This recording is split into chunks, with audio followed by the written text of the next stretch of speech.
Terima kasih dan selamat maju jaya, Hector Bidoglio.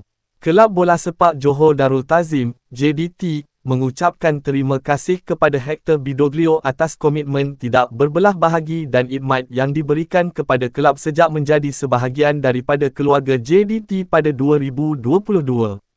Hector menyertai JDT sebagai ketua jurulatih pada pertengahan musim 2022 sebelum menjawat peranan pengarah teknikal pada 2023 dan kemudiannya kembali sebagai ketua jurulatih untuk musim 2024 hingga 25 di mana JDT memperoleh kejuaraan quadruple.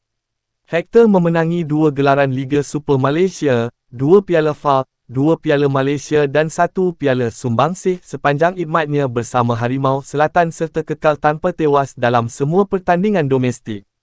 Kami mengucapkan selamat maju jaya untuk masa depan beliau.